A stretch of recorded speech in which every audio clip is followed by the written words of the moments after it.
Buenos días, Dios te bendiga. Vamos a continuar con nuestro estudio del Evangelio de Mateo. Estamos en el capítulo 17, vamos para el versículo 21.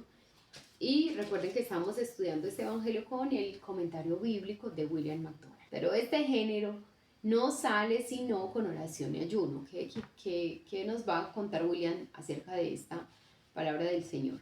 Esta clase de demonios, es decir, este género, ¿cierto? Entonces quiere decir, esta clase de demonios no sale sino con oración y ayuno. Está omitido en la mayoría de las Biblias modernas y lo ponen entre corchetes porque está ausente en muchos antiguos manuscritos. Sin embargo, se encuentra en la mayoría de los manuscritos y concuerda con el contexto de un problema especialmente difícil. Dice el versículo 22, entonces leamos del 22 al 23. Estando ellos en Galilea, Jesús les dijo, el Hijo del Hombre será entregado en manos de hombres y le matarán, mas al tercer día resucitará. Y ellos se entristecieron en gran manera. Lo que les decía esta semana, solo como que escucharan, matarán, ya, no escucharan, y al tercer día resucitará, ¿cierto? Bueno, vamos a ver qué dice. Una vez más, sin dramatismo ni aspavientos, el Señor Jesús advirtió a sus discípulos que sería muerto.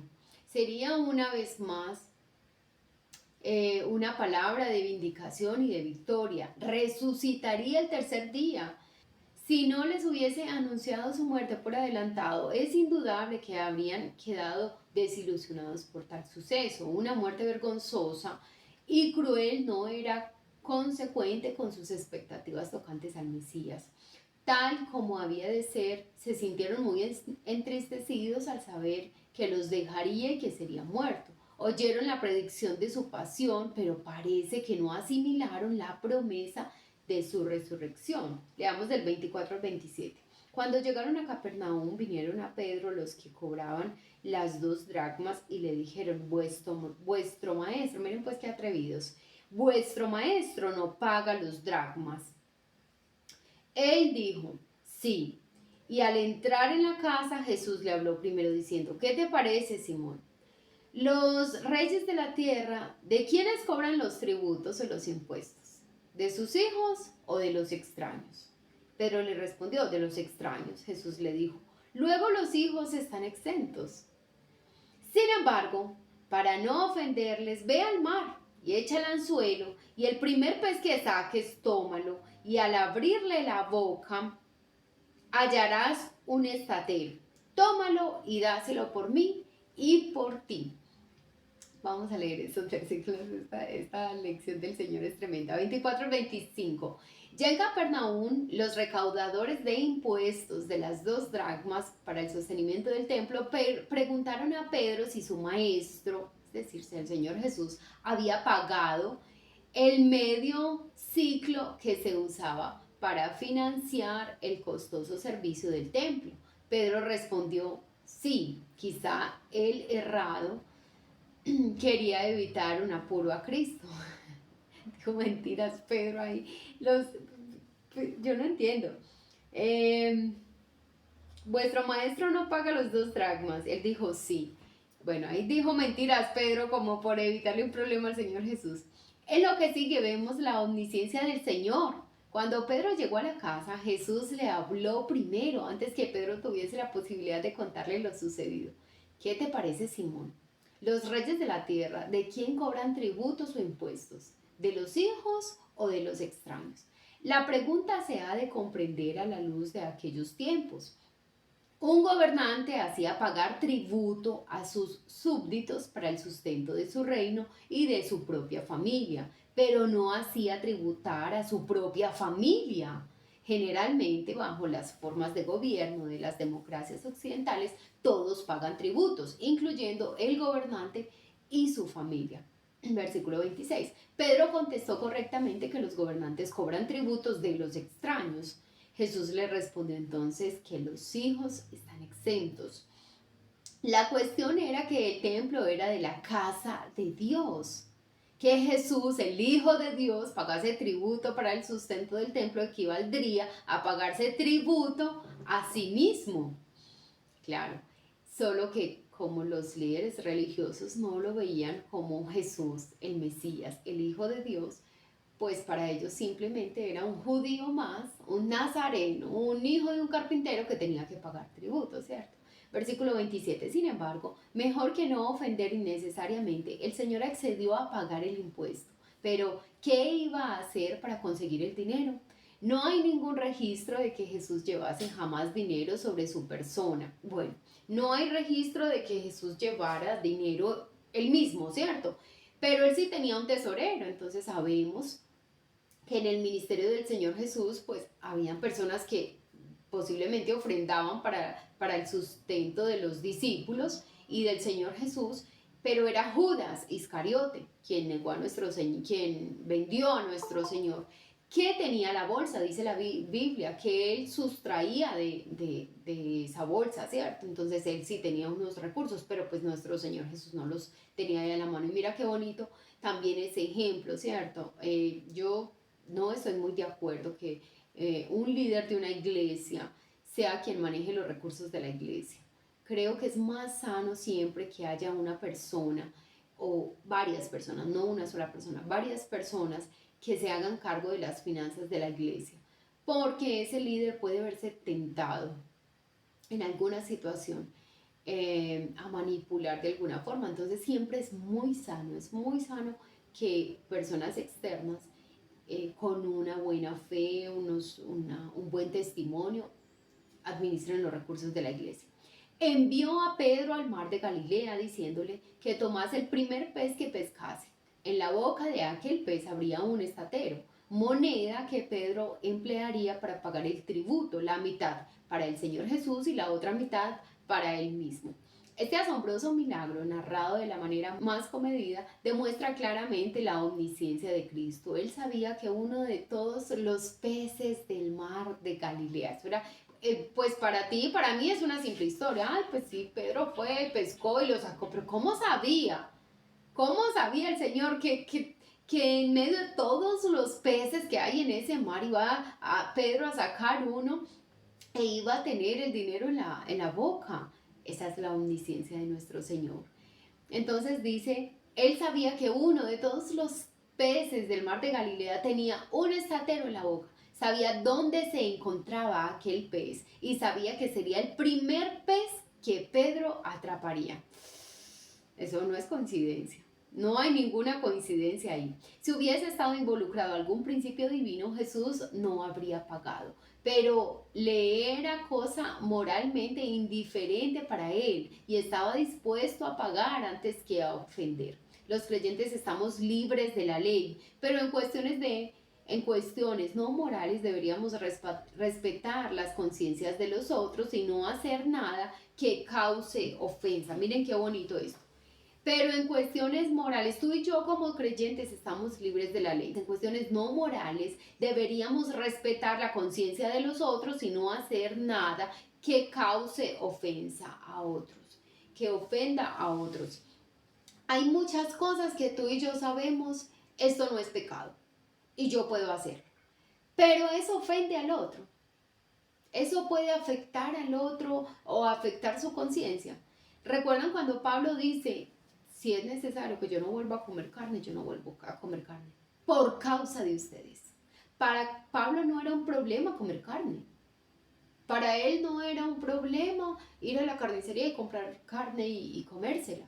Pero habían otros débiles que pensaban, ay no, esa carne fue sacrificada a los ídolos, ay no, esta carne no se puede comer carne. Entonces él decía, por amor a ellos. Mire, estos días yo meditaba eso y yo decía, qué bonito tener una relación con el Señor, porque cuando tú y yo hacemos o no hacemos algo, sabemos, bueno, primero pues tú y yo filtramos eso, ¿cierto? Y sabemos esto no es pecado, yo puedo hacerlo, pero los hijos de Dios, los que queremos agradar al Señor y servir al Señor, no hacemos muchas cosas, no porque, ay, ¿qué dirán? Mi reputación, mi honor, mi nombre, ¿qué dirán de mí si me ven haciendo esto o lo otro? ¿Sabes bajo qué no sé decirlo, bajo qué estándar actuamos los hijos de Dios, bajo el estándar del amor. Entonces yo hago algo o no hago algo, no por el qué dirán, ya no me importa tanto la reputación que tengan de mí, ay, qué dirán de mí, qué pensarán de mí, sino yo cómo puedo cuidar el corazón del otro. Ya no es nuestra reputación. Nuestra reputación que esté bien delante del Señor es más que suficiente, pero es yo como cuido el corazón del otro. Sí, ves qué bonito, pero es la diferencia de que ya no actúo ni por vanidad, ni por orgullo, ni por reputación, sino por amor. Actúo para cuidar el corazón de la otra persona. Qué bonito es que tú y yo actuemos así.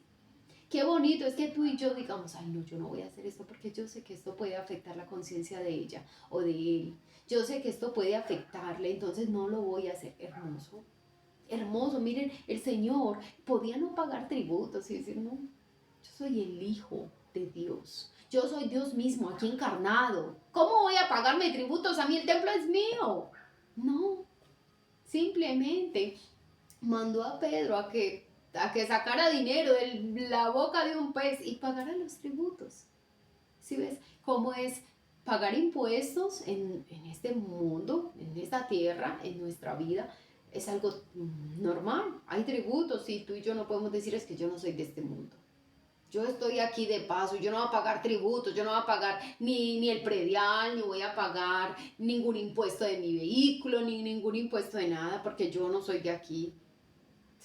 Tú y yo estamos bajo un gobierno terrenal y tenemos que aprender a someternos a esos gobiernos. El Señor nos dio ejemplo de esto. Si ves, en otro pasaje, no sé si más adelante en este pasaje o en Mateo, el Señor dice, dad al César lo que es del César y a Dios lo que es de Dios. Si ves, hablando del César, de estos gobiernos que tenemos, hay que hacerlo. Obviamente, hay cosas que van fuera, están en contra de la palabra, pues tú y yo ahí sí no nos sometemos. Pero pues, hay cosas que estamos en este mundo y pues hay que hacer. Y eso también es un buen testimonio, ¿sí? Entonces, el Señor nos dio testimonio de eso y nos dio ejemplo de eso. Vamos para el versículo 18. Del versículo 1 al versículo 6 leamos en nuestras Biblias. En aquel tiempo los discípulos vinieron a Jesús diciendo, ¿quién es el mayor en el reino de los cielos? Bueno, de verdad a mí me parece grotesca esta pregunta de estos discípulos. El Señor les acaba de decir, voy a morir, pero voy a resucitar. Y la pregunta de ellos es, Señor, ¿y quién de nosotros va a ser el mayor en el reino de los cielos? Miren qué imprudencia. Miren cómo a veces, no, o sea, ni siquiera se preocuparon, ay, el Señor va a morir, ¿cómo irá a morir? Ni siquiera se preocuparon por preguntarle nada, solo pensaban en ellos. ¿Sí ves cómo tú y yo a veces nuestro único enfoque somos nosotros? Solo vemos por nuestros ojos y no nos importa ver la necesidad del otro, pensar en el otro. Qué egoísta esta pregunta. Me voy a morir, me van a matar, voy a morir, voy a resucitar. Ah, bueno, Señor, ¿y quién de nosotros? ¿Quién es el mayor? No, terrible, terrible. Y llamando a Jesús a un niño, lo puso en medio de ellos y dijo, de cierto os digo que si no os volvéis y os hacéis como niños, no entraréis en el reino de los cielos. Así que cualquiera que se humille como este niño, ese es el mayor en el reino de los cielos. Y cualquiera que reciba en mi nombre a un niño como este, a mí me recibe. Versículo bueno, como una introducción al capítulo. El capítulo 18 ha sido llamado el discurso sobre la grandeza y el perdón. Da un bosquejo de principios de conducta apropiados para aquellos que declaran ser los súbitos de Cristo el Rey. Versículo 1. Los discípulos habían pensado siempre en el reino de los cielos como la edad dorada de paz y prosperidad.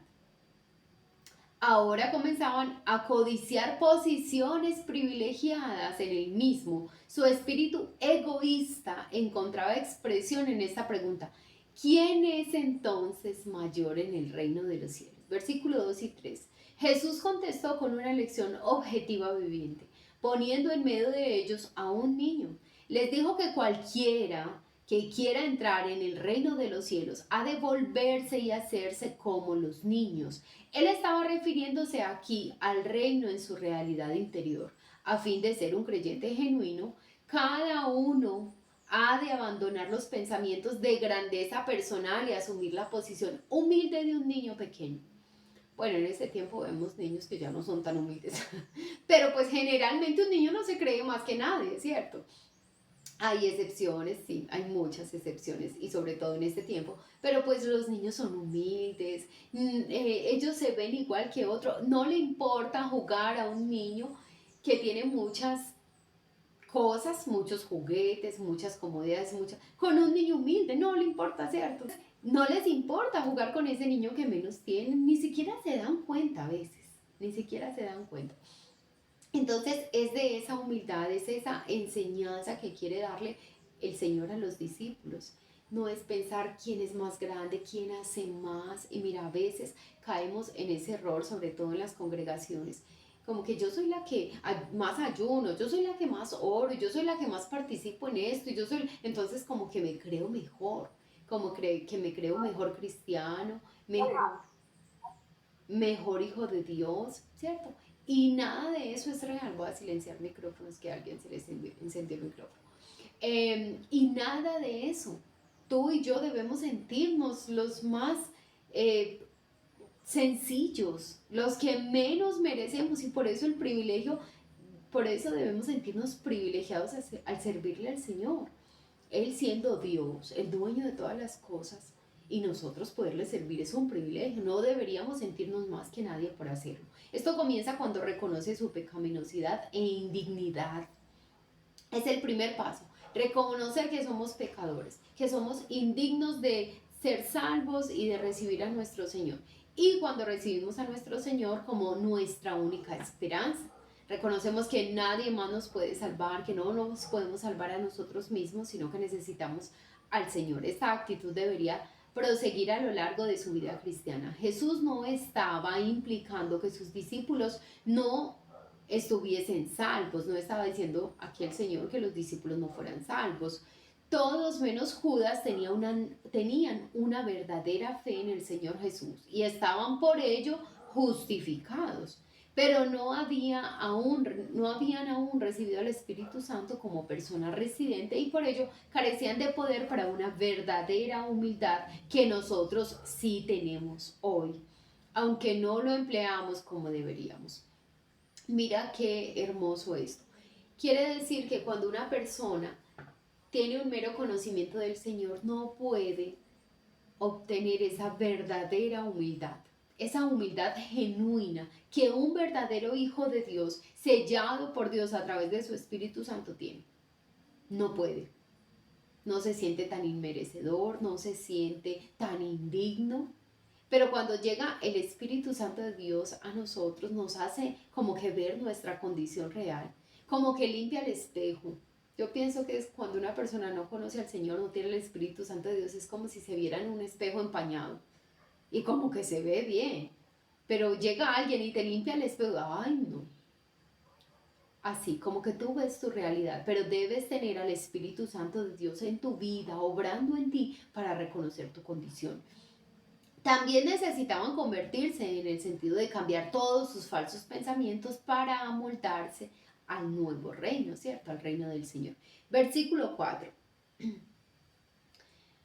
La más grande persona en el reino de los cielos es aquel que se humille como un niño. Evidentemente las normas y valores en el reino son exactamente las opuestas a las del mundo. Toda nuestra manera de pensar ha de quedar invertida. Hemos de pensar los pensamientos de Cristo en pos de Él. Vamos a ver qué dice aquí William. Sugiere que leamos Filipenses capítulo 2, del versículo 5 al versículo 8. Haya pues en vosotros este sentir que hubo también en Cristo Jesús. Este pasaje es hermoso. El cual siendo en forma de Dios, siendo Dios mismo, no estimó el ser igual a Dios como cosa a que aferrarse. No, yo morir por esta gente, estos millones de pecados, no, ni riesgos. No pensó eso el Señor. Yo siendo Dios, bajar a la tierra, despojarme de... Él se despojó de una parte de su gloria. Él se despojó de una parte de su gloria. y vino a morar entre nosotros. Y el Señor no tuvo eso, el ser igual a Dios, como algo a que aferrarse y por eso no venir a este mundo. No se aferró a eso, sino que se despojó a sí mismo, tomando forma de siervo. Vino a servir, vino a ayudar al que estaba necesitado, a sanar al que estaba enfermo, a dar vida, a resucitar, a lavarle los pies a los discípulos. Vino fue a servir. Ay, qué ejemplo tan maravilloso nos dio nuestro Señor. Hecho semejante a los hombres y estando en la condición de hombre, se humilló a sí mismo, haciéndose obediente hasta la muerte y muerte de cruz. Tú y yo tenemos el ejemplo perfecto. Tú y yo tenemos el ejemplo ideal. Nadie como nuestro Señor para mostrarnos cómo debe ser la actitud de nosotros.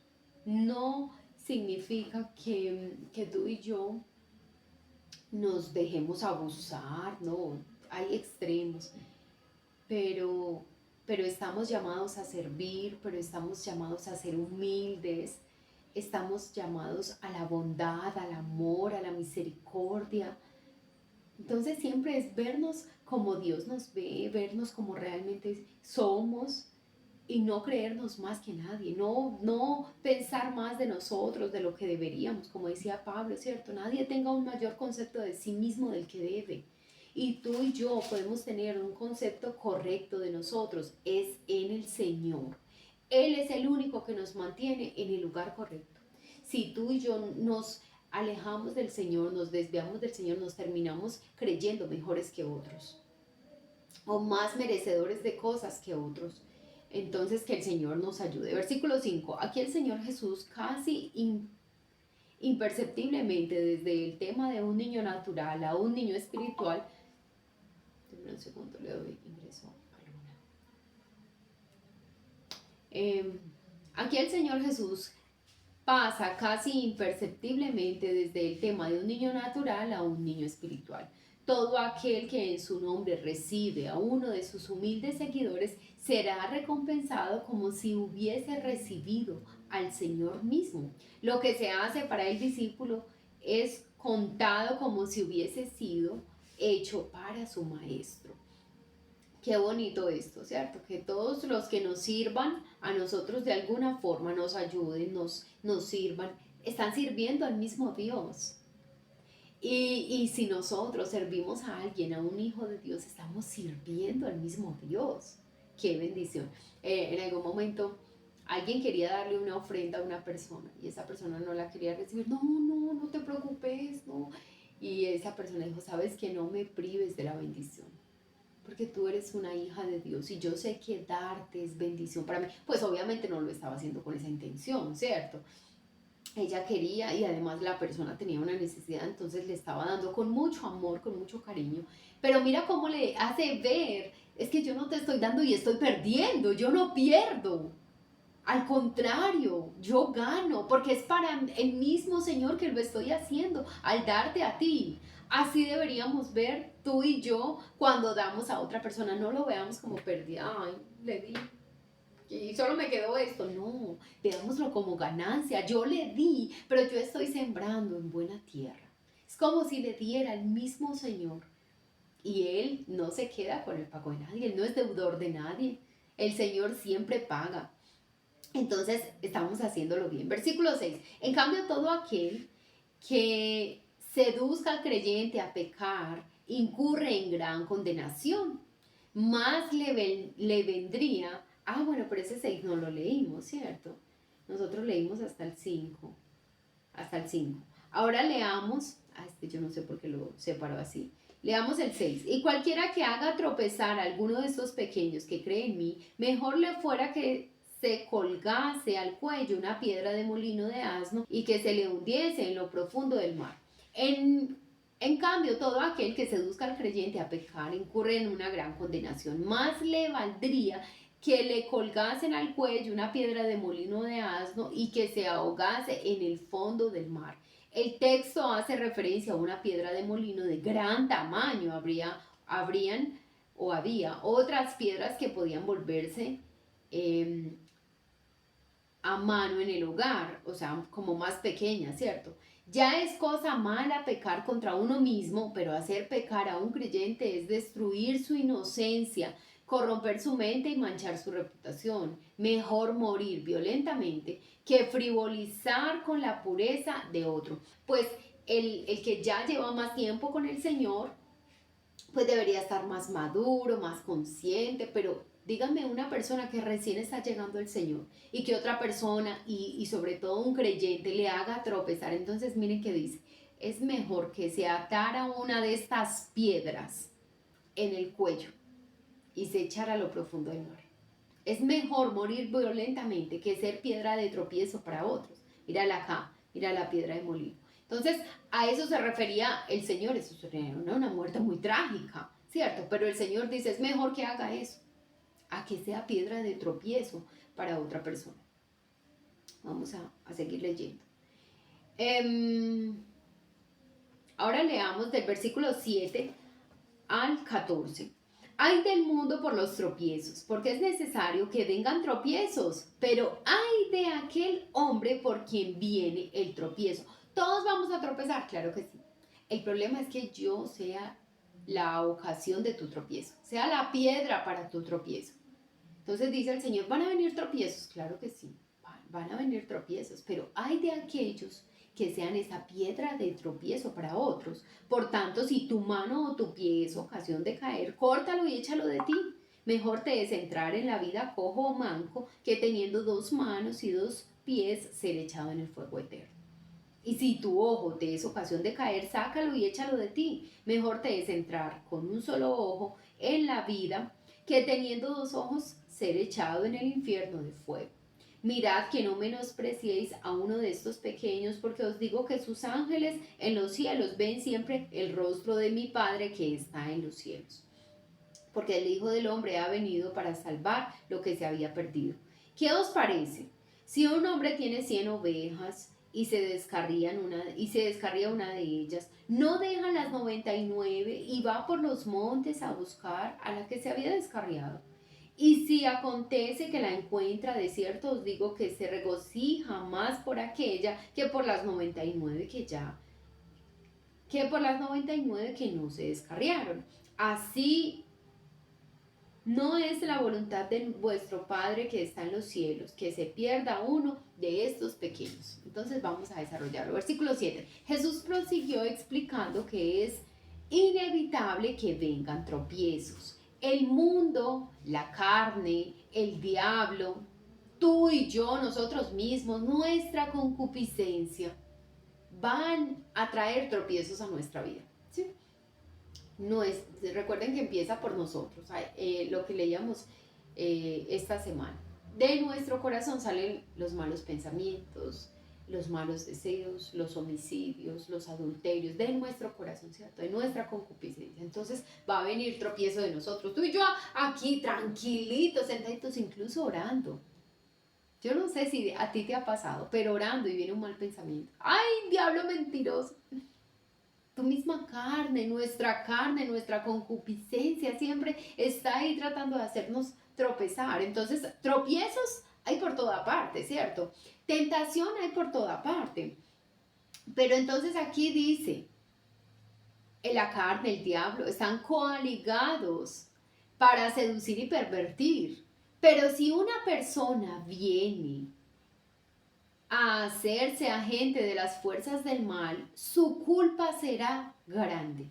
De modo que el Salvador advirtió a los hombres que tomen una drástica acción para disciplinarse a sí mismos antes que tentar a un hijo de Dios. ¡Ay, qué tremendo!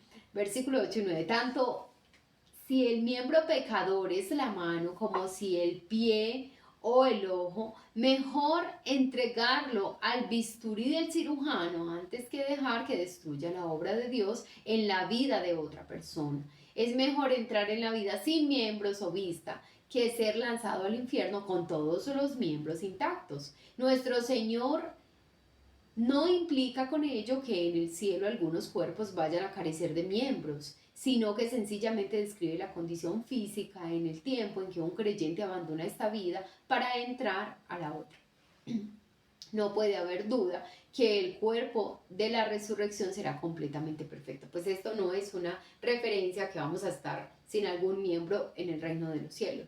Es una referencia a que es como un extremo, ¿cierto? No está diciendo el Señor, sácate el ojo, sino está diciendo, sería mejor que te lo sacaras, a hacer tropiezo, a hacer ocasión de caída a otro, a pecar, porque si yo soy tropiezo para otro, pues estoy pecando, pero también hago pecar al otro, ¿cierto? Entonces sería mejor estar sin miembros, evitarme la tentación, que pecar yo y hacer pecar a otros.